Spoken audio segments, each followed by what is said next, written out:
Presidente, eu assinei a moção, ainda que tenha recebido algumas críticas, mas eu fico para entender o seguinte: nós temos falado aqui reiteradamente sobre a dificuldade da comunicação, né? Até hoje de manhã, na CPI, nós falávamos sobre isso. Nós temos que, a política brasileira precisa aprender a amadurecer esse processo da comunicação, né? Porque, com certeza, uma comunicação menos violenta, mais pacífica, mais proativa, mais bem direcionada, ela vai fortalecer e favorecer o diálogo mais franco, menos energia será gasta, inclusive, para solucionáticas, né, do dia a dia.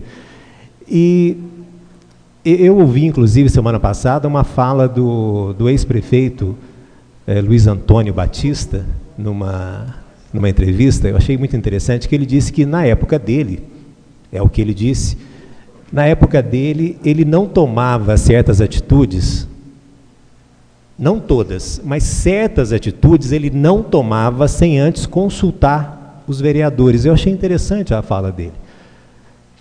Pelo menos foi o que ele disse ali, durante a entrevista. Porque consultar a Câmara para determinados atos, para determinadas iniciativas, facilita o processo. Facilita. Essa questão do monotrilho, há um clamor claro, um clamor generalizado na cidade toda de que este monotrilho precisa ser desmontado. Então, eu entendo assim, senhor presidente, que esta casa, ela merece um nível maior de informações, que essa relação seja mais fluida, não é? São 754 mil, se não me engano, nesse edital, mas para quê? E quando eu vejo que o mesmo vereador Paulista, ou o vereador Kleber, também não tem a informação do que vai acontecer no pós-revitalização, mas nós vamos mesmo gastar 750 mil, 800 mil reais para apenas revitalizar, mas revitalizar o quê? E para quê? A informação é só essa. Então, nós temos problemas com as informações que chegam, pedidos de informações são truncados. Eu peço cópia por exemplo, de um laudo técnico, ele não vem. Quando vem sem assinatura do próprio engenheiro. Eu reitero esse pedido de informação, novamente não vem com as informações necessárias. E nós ficamos aqui, me parece, como se estivéssemos jogando um quebra-cabeça. Sabe quando você pega a primeira pecinha? Aquilo não diz nada.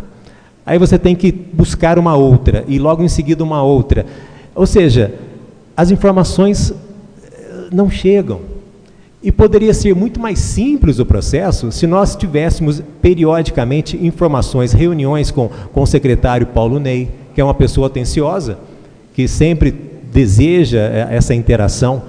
E, no entanto, nós não temos informações. Eu até imaginei, para falar bem a verdade, quando ontem autorizei a assinatura desta moção, que todos assinassem. Porque é informação que nós precisamos. Nós precisamos de informações e mais. Se eventualmente houver o embargo da obra, uma vez que esse pedido liminar não foi decidido ainda, as obras serão paradas. Eu entendo que nós precisamos de informações. É claro que o prefeito tem um mandato, o mandato é dele, ele foi eleito, né, e esse voto popular lhe dá o mandato, o direito a pôr e dispor dentro do orçamento, inclusive, mas eu entendo que essa boa relação com a casa, ela é fundamental, e volto a dizer, especificamente em relação ao monotrilho, nós temos um clamor social no sentido contrário de que esta estrutura seja retirada das vistas do Poços Caldense, e não o contrário.